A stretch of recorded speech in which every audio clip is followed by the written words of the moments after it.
From the Cronkite studios in downtown Phoenix, this is Cronkite News.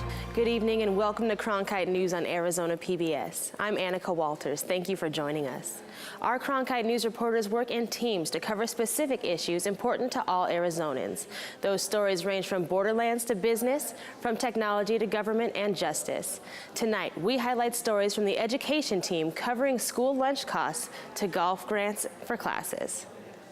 Rural communities across the state are falling below the curve in STEM programs, according to the Arizona State Board of Education.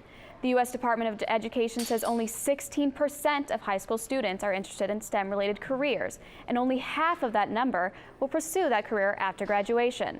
I visited one school to see how they are beating those odds. Science, technology, engineering, and mathematics. Those areas are falling behind in rural areas, according to the state's Department of Education. One professor who shows teachers how to teach STEM classes says she wants to increase interest in the subject. Kids were becoming very bored with science. And not only were they becoming bored, but they were becoming disinterested in science, especially girls. STEM education is meant to battle this disinterest as it integrates those subjects into a hands-on learning environment. Walters believes students should have access to STEM programs no matter where they live. If we want all students to have equal opportunity and a fair playing field, then STEM needs to be everywhere, and students need to have the opportunities to engage in STEM. One rural community has been developing those opportunities. Holbrook Unified School District has excelled at integrating STEM into their methods, and it shows in their AZ Merit test scores. Holbrook has a math score of 21, while other rural areas show scores as low as 7. Holbrook Junior High STEM teacher Beth Ballou says the students have latched on to STEM due to the creative freedom. This is probably one of their favorite classes because when they come in here, it's all about designing and creating, and they get to put their own personal touches on what they're doing. And they're using technology such as 3D printers for their experiments. Because you can use your hands instead of just using your brain. You can use your hands to put stuff together. The school district is looking into getting a stronger broadband connection in order to Skype certified teachers in to integrate STEM in more classrooms. Overall, teachers here in Arizona are among the lowest paid in the United States. Reporter Blakely McHugh tells us how this affects teachers in the profession. More than 500,000 kids eat free and reduced price lunches in Arizona every day. Schools rely on money from the federal government to feed them all. Cronkite News reporter Natalie Tarangioli learned some districts in the valley receive more money than they end up using. Feeding that many children nutritious food affordably comes with challenges. It's in the district's best interest to serve as many meals as possible because that means more money they get back. The saying goes that breakfast is the most important meal of the day, but for thousands of students in the valley, it's also lunch.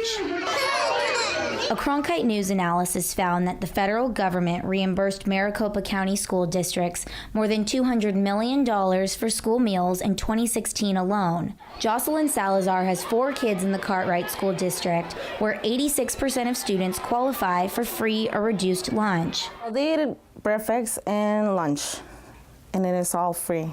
That's what I like. The district had so many kids eating for free or reduced prices that administrators decided to allow every student to eat for free. What you do is you collect applications for 1 year, and then you use those same percentages year after year for the free and reduced instead of having to collect all those applications again. For every free lunch that is served, the school gets $3.16 back, $2.76 with a reduced lunch. Lower income school districts benefit more than affluent schools. More kids getting lunch for free means more money back. And it works out beautifully, absolutely beautifully. Cartwright is one of 8 Maricopa County school districts with participation rates so high they end up with leftover money. Food Service Director Diane Grumman simply puts it as economics. The more kids you can feed, the more money you get, and as you feed more students, your labor costs come down. 10 of the 21 schools in the district even serve dinner at no charge. According to the district's annual financial report, Cartwright received $13.8 million in federal funds last year, but used just $12.1. So the district is able to put that extra money toward things like new kitchen equipment and cleaning supplies. There's very strict regulations on what we can purchase and what we cannot purchase. For Salazar, free meals served at school means less for her to worry about. Like mom, I have 4. That it will be like stress to pack in to give us some lunch for each one, and I think it's better. They can go and then eat breakfast and then lunch in school. A meal is eligible for reimbursement if it follows nutritional guidelines set by lawmakers back in 2010. The Healthy Free Hunger Kids Act created a level playing field for all children, no matter what school they attend, to have access to healthy food. With the investigative team, Natalie Tarangeli, Cronkite News. According to the National Center on Family Homelessness, in the United States, 1 in every 30 children is homeless. Some don't know where they're sleeping that night or where their next meal is coming from. I spoke to a nonprofit and a homeless education liaison in Arizona to see how our state lines up with these statistics. Children shouldn't feel hunger, ever. The latest data from the Arizona Department of Education shows that of the 2.5 million homeless students in our country, 29,000 are in our state. 18,000 of these students are doubled up, which means they're living with another family. You have a lot of grandparents, aunts, uncles, friends of the family, other individuals taking care of these children. Pamela Morrison from Phoenix Rescue Mission says the long-term effects of homelessness are devastating. They don't know where they belong. Kids don't know what it means to have a safe place every day. They don't know that they're going to have a meal every day. Despite the success stories that these women have witnessed, they say there's a long road ahead. It is my strong hope that, that our country recognizes the importance of giving these students the opportunities to be everything that they can be. I had always hoped that I'd work myself out of a job. With graduation about a month away, many soon-to-be college graduates are in the process of trying to find a job that could lead to a substantial career. Cronkite News reporter Cassidy McDonald spoke with recent grads and college seniors about the costs and benefits of that college degree. According to the Economic Policy Institute, those with advanced degrees saw the strongest wage growth at 8.5% from 2000 to 2016. Many students worry that this growth isn't enough to cover the rising cost of college. I've taken out tens of thousands of dollars in loans, so having that job that pays at the very least $55,000 to $60,000 will really help in my plan to try to get out of debt as soon as possible. And with the rise of the college premium, it means there is more competition for jobs. According to the National Center for Education Statistics, the percentage who completed an associate's degree or higher increased 13% from 1995 to 2015. Most people have told me that since I have a technology job, I shouldn't have any issue finding a job. I probably put in for over 40 jobs now, and still I have yet to hear back from any of them. I graduated in 2016, and LinkedIn is actually how I found my job. It was very, very difficult. Beth Suchaki says as the job market becomes more competitive, she recruits candidates who have significant experience. They really have this expectation that they're going to get this job and that's it. A lot of students think that they just have to do school and they can't work, but even just doing a little part-time job that gives you the skills, and I think a lot of college students don't realize that. According to Dr. Dennis Hoffman from ASU Seidman Institute, having a college degree is more important now than ever. It's not like the old days when you could go to high school and then just walk up to the local factory and work on the line. It just doesn't exist anymore. Today, there's very limited options for a person that doesn't have some sort of technical certification, and that's largely due to automation. Hoffman predicts the demand for new employees will accelerate as more baby boomers retire. The future's very bright for people that have invested in college degrees. Even if you're finding yourselves struggling in early years, your time will come. That degree will pay off. You just have to hang in there. Eventually you will get the job. As seniors get ready to graduate and enter the workforce, having specialized skills and an ability to go to the extra mile will make a resume stand out. In Tempe, Cassidy McDonald, Cronkite News. According to a 2014 report from Pew Research Center, millennial graduates are still out earning those without a degree, with an average wage gap of $17,000 for those with only a high school diploma. What are you doing? Possibilities. Your day is filled with them. Energy in the fingertips, collapse. TV, play Downton Abbey. And PBS helps everyone discover theirs.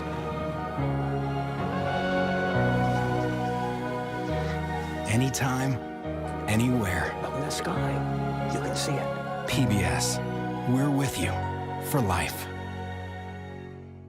The best time to learn your ABCs and 1, 2, 3s is before kindergarten, but affording preschool is a struggle for some families. So now the city of Tempe is making it possible for kids living in poverty to go free of charge. Cronkite News reporter Alexa Stukrath learned what the long-term benefits can mean for future academic success.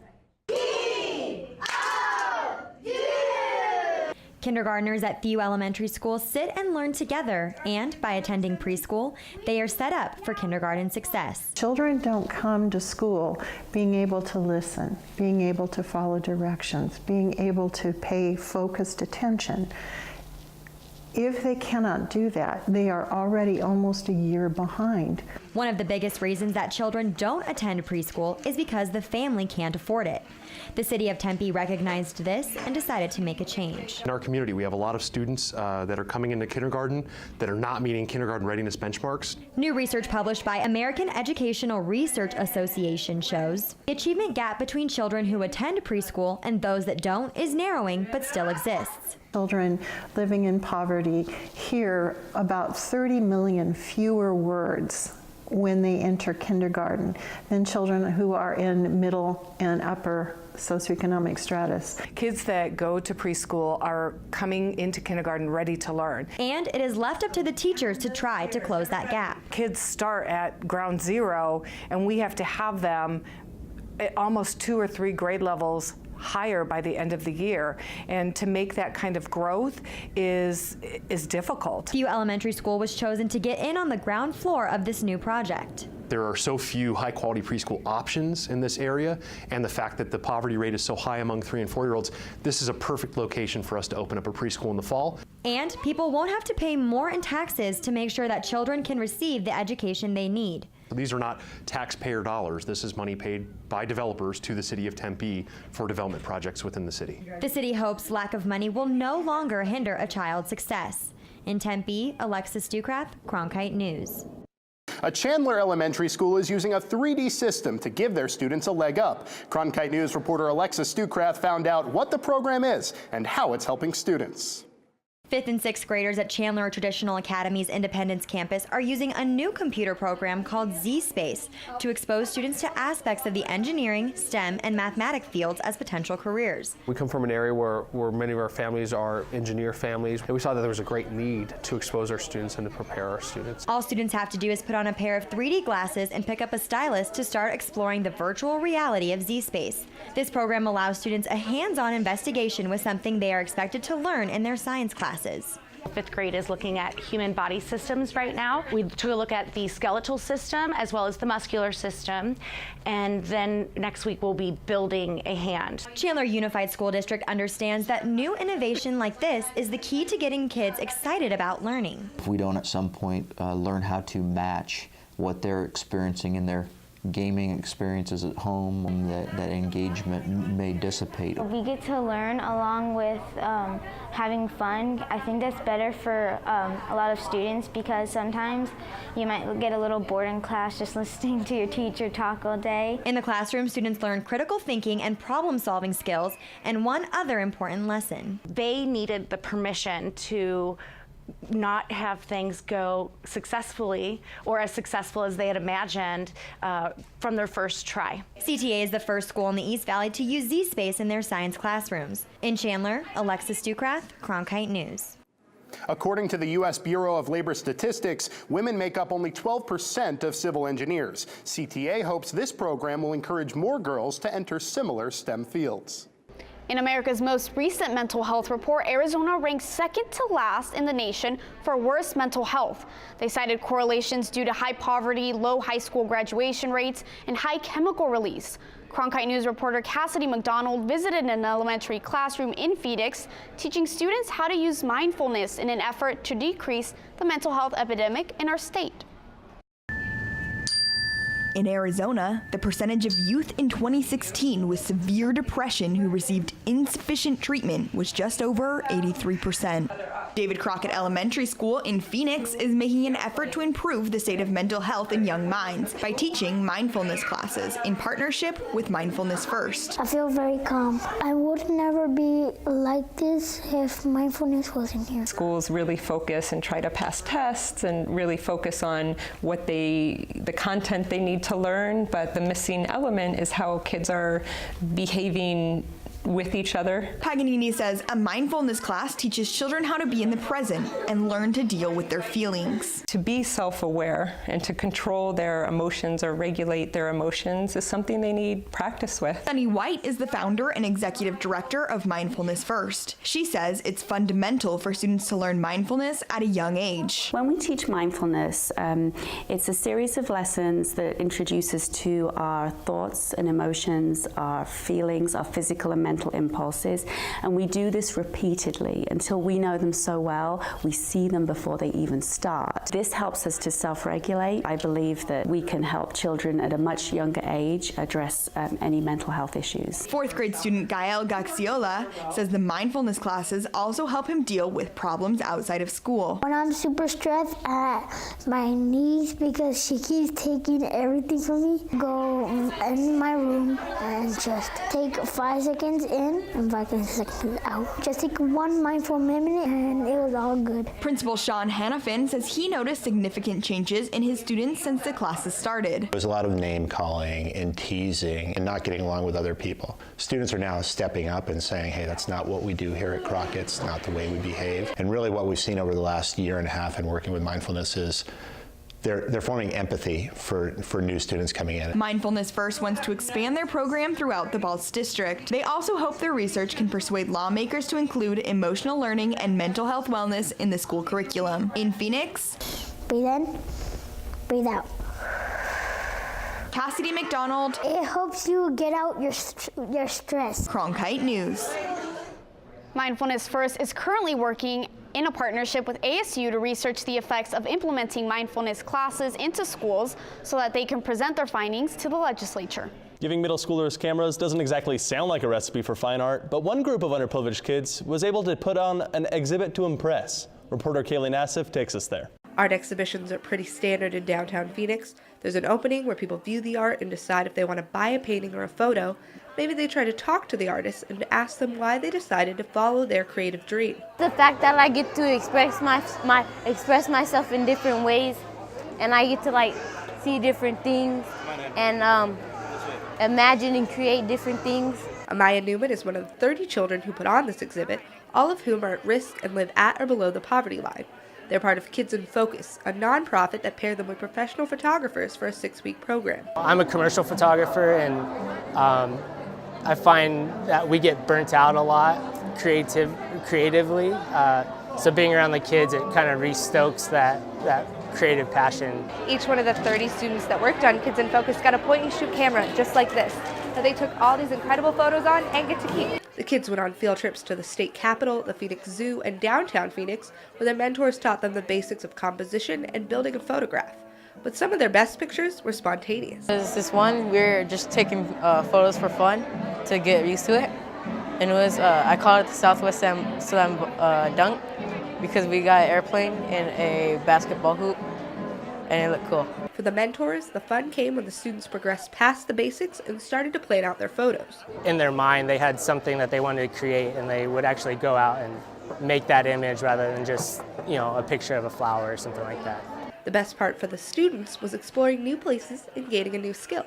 If I go out, I can take selfies, and because some of these moments, I scrapbook. Participants received books with all of their photos, and some were lucky enough to sell their photographs. In Phoenix, Kaylee Nassif, Cronkite News. Another key Arizonan was in Washington this week, making the case for supporting public education. Cronkite News reporter Marisela Ramirez caught up with Arizona's Teacher of the Year after her White House visit. Michelle Dougherty's first trip to D.C. was just like anyone else's. She visited the Lincoln Memorial, Washington Memorial, and the White House. But unlike your average tourist, she met the President of the United States. Well, he showed his appreciation for teachers and thanked us for what we do and how the impact that we have on our students and on this country. Betsy DeVos and other government officials also met with the teachers. Doherty, the Arizona Teacher of the Year, said officials do not see the impacts of their policies in classrooms and that teachers want their voices heard. We're always hopeful. We're hoping that our voice can be as strong as it can be, is that we can pull it back and show the importance of public education. Just in Arizona alone, 80% of our kids attend public schools. That's a huge number. Doherty said that this is the case for many states, and these teachers want to share their stories that show the significance of public education. Maybe there's one story out there that is going to have an impact, that's going to resonate with that one person that can make a difference, that has a stronger voice than us, that is sitting at that table, since we're not. Maybe that one voice can be our voice that's actually listening. The Teacher of the Year said that she invited DeVos to visit Arizona, but for the meantime, she is excited to share her stories with her first graders when she returns home to Arizona. Reporting in Washington, Maricela Ramirez, Cronkite News. Writing a book fulfilled a lifelong dream for one special education teacher, but it cost him his position. Reporter Janie Hoyt spoke to the author and school officials about the issues surrounding his memoir. My purpose was to take people a little bit behind the scenes and say, this is what you don't see. Derek Stooks worked full-time at several schools in the Madison School District in Phoenix for 8 years, teaching special education students. But last year, he started substitute teaching to pursue his dream of writing a book. I was taking something that you're not supposed to really talk about and talking about it. The self-published book, called The Devil's Name is George, describes what the author says are funny experiences he had with special education students and points out what he says are problems in the district. He changed the name of the students in the book, but left in other identifiable traits. Stooks says he didn't intend to hurt anyone. I didn't talk negatively about the students. I took the situation the students were in, which to me were sad and funny and heartbreaking, and brought that to light. But the superintendent of the Madison School District felt differently, removing him from the substitute teaching pool. They released a statement saying, "The well-being of students is their primary concern. Our focus is on their qualifications, their professionalism, and if they will put the interests of students first." Juliette Barnett, an associate professor of special education at Arizona State University, says the protection of students has to come first. Ahead of our free speech, ahead of our need to publish a book that might be a lifelong dream. Stooks says even though he isn't with the district anymore, he still loves his students and loves teaching. In Phoenix, Janie Hoyt, Cronkite News. At the moment, Stooks says he will not return to teaching. He is working on another book. It's no secret that when it comes to budget cuts in schools, one of the first things to go is the arts. However, Cronkite News reporter Danielle Kernkamp found one Arizona school district that's planning quite the opposite.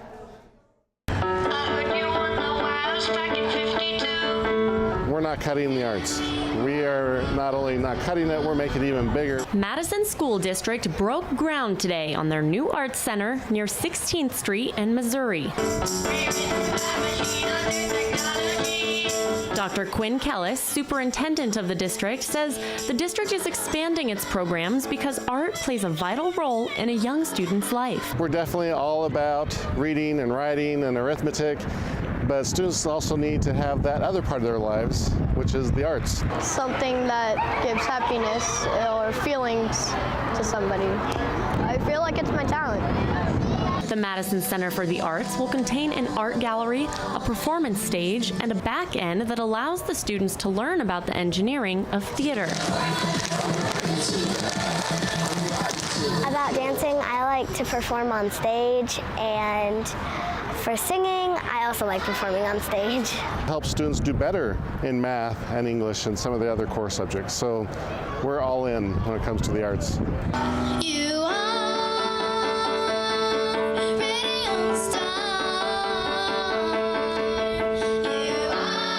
The Madison community voted to approve the center, which will be built using bond money. In Phoenix, Danielle Kernkamp, Cronkite News. It's a golfing program that teaches life lessons on and off the court. Reporter McKenna Delgarno learned how the First Tee of Phoenix makes an impact on Arizona students. It's called the First Tee, a program that teaches leadership values through the game of golf. First Tee has just really impacted my life a lot, especially for my family. My mom's just been the only one to primarily raise me. Gabriel has been a member of First Tee of Phoenix for 2 years now. He says he's learned important life lessons. One of my favorite core values is perseverance. I know sometimes if I come out here having a bad day, it's just terrible. I get a little angry with myself, but I know I have to persevere and try my best. With locations all across the United States, the chapter here in Phoenix has reached more than 100,000 kids through their in-school program. The program is adopted by the school district, basically, and it's put into their physical education curriculum. So we teach them things like honesty, integrity, respect, sportsmanship. Kevin Terry says once students are introduced to the program at their school, some eventually become members. However, there are challenges with being able to afford the in-school program. You have to purchase the equipment, and if you go into a school district where you have, 30, 40 plus schools, that can add up. It's a hole-in-one for the First Tee of Phoenix, who received a $500,000 donation from a donor who remains anonymous. Terry says they plan to use the money to buy equipment for their in-school program and offer scholarships for their after-school program, all in hopes to reach more kids like Gabriel. All the friends that I've made and all the coaches that are kind of like my dads, because I'm with them so much. It's been a great experience for me. In the last 2 years, 14 members have earned college scholarships, but Terry says the most important part is seeing a positive growth in their lives. In Mesa, McKenna Delgarno, Cronkite News. The First Tee of Phoenix has 15 locations throughout the valley. They also work with organizations like the YMCA and the Boys and Girls Club. Thanks for joining us. For top Arizona stories anytime, go to cronkitenews.azpbs.org.